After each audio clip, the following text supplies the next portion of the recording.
街头诈骗与偷窃，新旧伎俩为何屡屡得逞？栏目组跟随反扒4人组前往反扒第一线。往河北方向走了吗？48小时追踪诈骗团伙，真实记录又会有何发现？2个人插旗儿拔分。敬请收看本期《平安365》。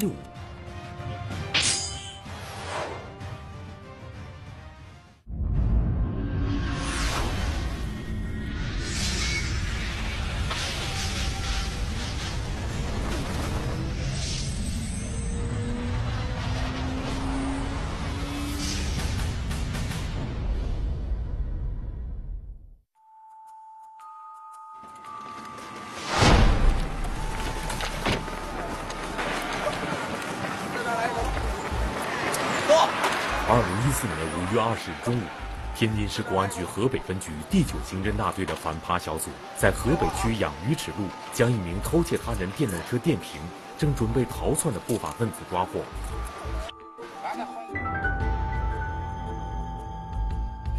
那么反扒小组是怎么发现他的呢？吃完饭从饭馆出来以后，车正在行驶，然后突然间海哥命令我停车。巡逻当中呢，发现这个人，他一个人骑个电瓶车，一直向马路两侧来看，观察马路两侧的电动自行车。看见电动车了，下来停一停，在周围打个电话或者抽一根烟。通过我们工作经验来看，这个人是个老手。我把精力都分配开以后，通过电台随时沟通。这一次，反扒小组将盯梢的工作交给了白警官。有见过他动手，但是他都没有成功。先走啊，先走。好，明白。而其他队员则根据白警官反馈的信息制定追踪计划。那应该差不多，主要负责就是听指挥员命令吧。经过近3个小时的跟踪观察，这一次嫌疑人又停下了车，跟着他到了一个邮局的门口。他发现目标以后，把自己的电动自行车放在他要盗窃电瓶的那辆电动自行车旁边。只见嫌疑人在这辆尾号为819的机动车后面来回踱着脚步，他是在干什么呢？他在下手偷东西之前，一定会用很长时间来观察周围环境，有一丁点风吹草动，他都不会动手。10几分钟后，嫌疑人右手佯装打电话，慢慢开始靠近要下手的目标。假装打电话，看看一个看看周围的环境，二一个呢看看电瓶，他好不好能把这东西偷走。果然，在观察了片刻，确定没有人注意他后，嫌疑人果断出手，仅用大约2秒钟，不费吹灰之力，就将电动车的电瓶从车上卸了下来。而这一切也都被跟踪了他近3个小时的反扒小组看在眼中。正当嫌疑人准备逃窜的时候，反扒4人组的民警迅速上前，将偷窃电瓶的嫌疑人抓获。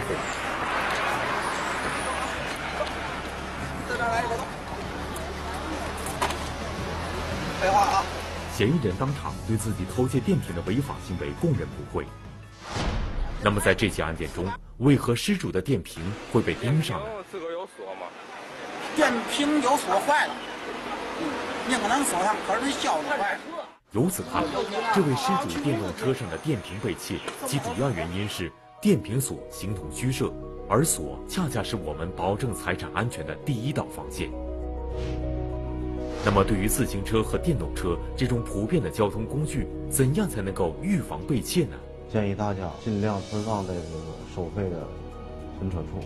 其次呢，车尽量放在明面、楼拐角或者楼洞里，那样相对隐蔽的情况下，更容易被窃贼盯上。在此，平安365栏目组提醒大家：1. 尽量将非机动车放在有人看管的存车处； 2. 一定要将车锁好，最好多上一把链锁，拴在附近的栏杆或其他可固定的位置上。而在此次盗窃电瓶的案件中，嫌疑人能够被一举擒获，主要源于反扒4人组的民警们分工明确、密切配合。他们分别是白天浩24岁，3级警司，老侦察眼中的万金油；海波41岁，2级警督，主要负责前线盯梢；范金龙37岁，2级警督，反扒中的拼命三郎。冯磊40岁，2级警督，反扒4人组的领军人物，人送外号小诸葛。据反扒4人组描述，近几年街头案件频发，相比于此类扒窃类案件，百姓更容易受到街头诈骗的迷惑，因此反扒4人组也以此为重点打击目标。民警们决定继续调查上一集中发现的疑似诈骗团伙。接下来，反扒4人组会有什么新行动呢？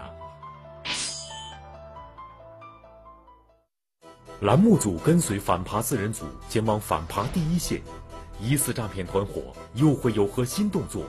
清晨蹲守，不法分子能否露出马脚？请继续收看本期《平安365》。在上一集节目中，反扒4人组在街上发现了行为异常的3男1女，他们不仅逆行骑车，而且行进路线都围绕着各个银行。如果遇到从银行刚取了钱的人，他们就会上前搭讪。经过对被搭讪者的调查，反扒4人组确认，这个行为异常的3男1女正是以捡钱平分为手段实施诈骗的团伙。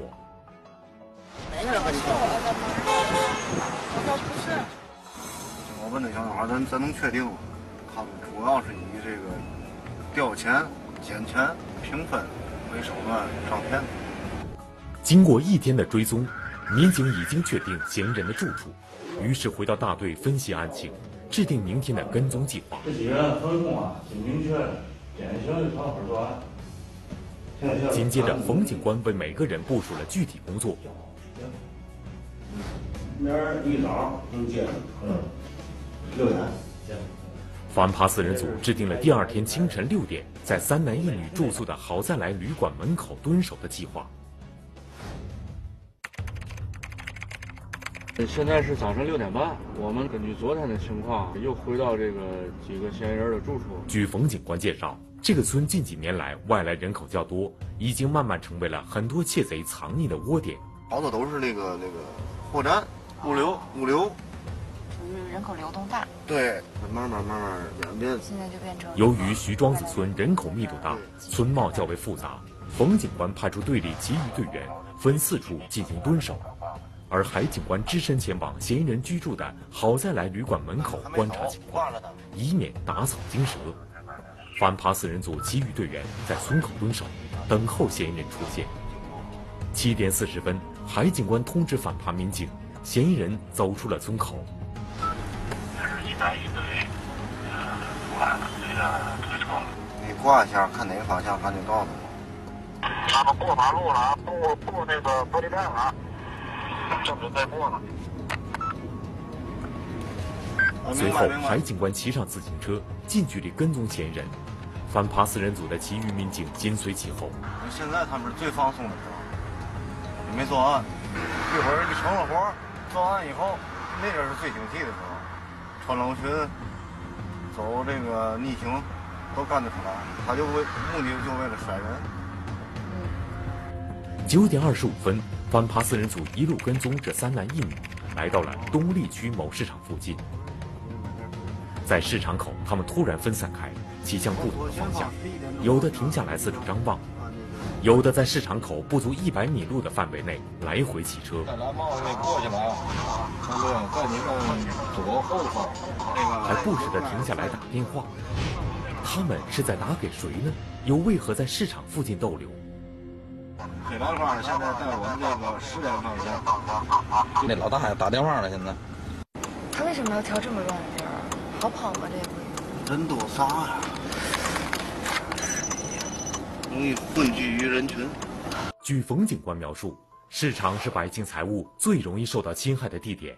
窃贼之所以选择市场，也是因为人多好下手。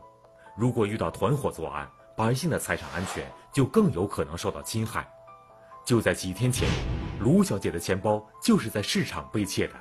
只见卢小姐在挑鱼的时候，一个黑衣男子若无其事地站在旁边。几分钟后，他对迎面走来的黄衣男子做了一个手势。黄衣男子开始注意到卢小姐，并慢慢靠近。他们分顺序互相交替接近这个被害人。接着又出现了一个白衣男子上前跟卢小姐搭话，就说：“哎，这鱼挺新鲜的啊。”就问我，不是特别想理他，可是呢，他也不问这卖鱼的，我就跟他搭咕了2句。此时卢小姐尚不知道，她已经被一个盗窃团伙围住了。但如果您认为这个盗窃团伙只有3个人，那可就低估他们了。不一会儿，一个手拎布袋包的男子也出现在了监控画面中。4个人死死盯住了卢小姐放在前车筐里的钱包。1分钟后，就在卢小姐回头将鱼放在后座的一刹那，白衣男子再一次跟卢小姐说起了话。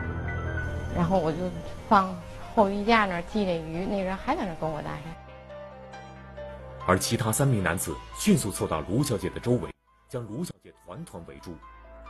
只见拎布包的男子手伸向了前车筐，快速拿走了卢小姐的钱包。这个钱包完全脱离了被害人的视线，因为他在身后的自行车筐里。而团伙其他男子见到钱包已经得手后，渐渐都散开了。那么对于市场这种人多的公共场合，我们应该怎样保护自己的财产安全呢？平安365栏目组提醒您，在公共场合贵重物品不离手，更不要因为他人搭讪而转移注意力，给不法分子留下可乘之机。时针慢慢指向中午11点，有诈骗嫌疑的3男1女已经在市场口处来回转了1个多小时。此时冯警官突然发现团伙中唯一的女嫌疑人不见了，她去了哪里呢？现在那女的找不着了。这时步行跟踪的海警官传来消息，团伙中的1男1女正在向一名绿衣女子实施丢包诈骗。还好绿衣女子并没有上当。奔哪方向了？听到这个消息，反扒4人组的其余民警赶紧来到指定地点观察情况。只见这名女嫌疑人还在不断地跟绿衣女子说话，他们在聊什么呢？据冯警官介绍，对于一个诈骗或者是盗窃团伙，如果其中有女性和孩子，一般他们是直接行骗或者下手的主角，因为他们往往不容易引起百姓的戒备心，而团伙作案却经常利用这一点屡屡得逞。下面这一起案例就是女性和孩子相互配合行窃的真实画面。一名女孩居然在大人的掩护下偷走了5000元左右的财物，然后这女的就把我支开，然后小孩就在柜台前面看呢。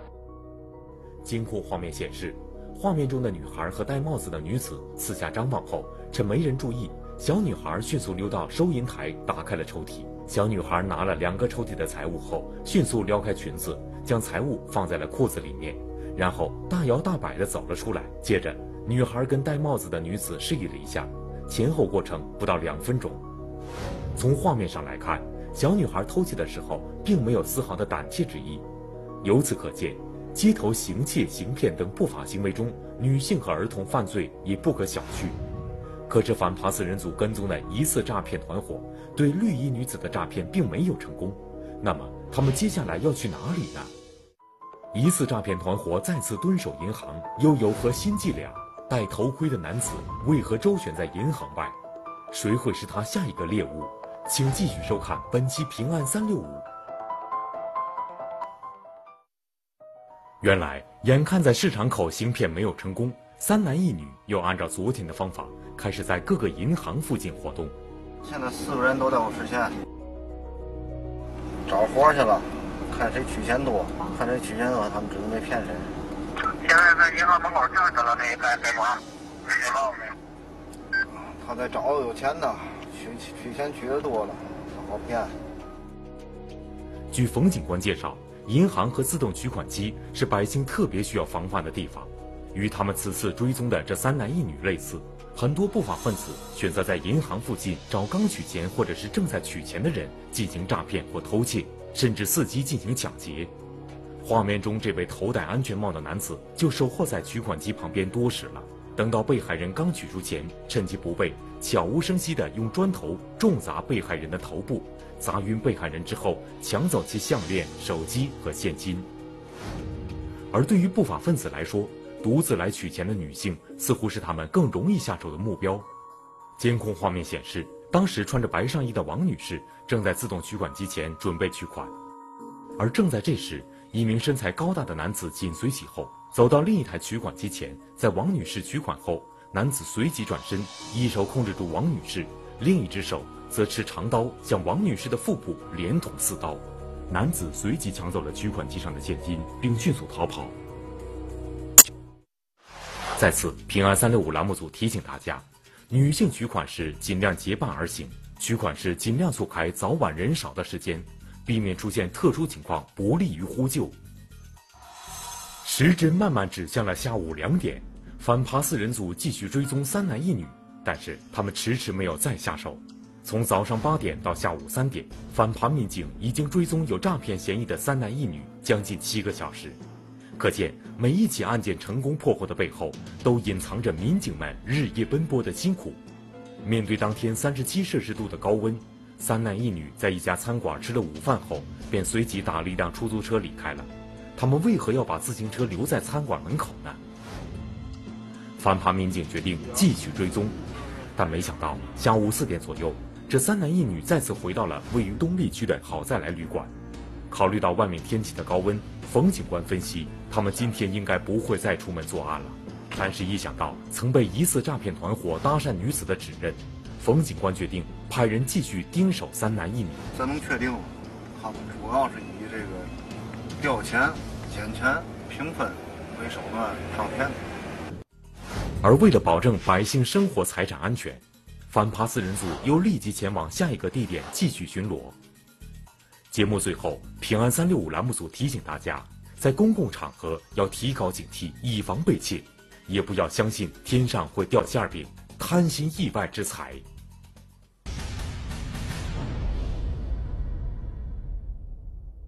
2015年1月19日晚，湖北省黄冈市浠水县消防中队接到群众报警，浠水县一栋5层居民楼起火。起火房间的女户主和她4岁的女儿被困将近半个小时了。到达现场后，一组消防队员迅速架设水枪进行灭火，另一组消防队员进入火场内营救被困人员。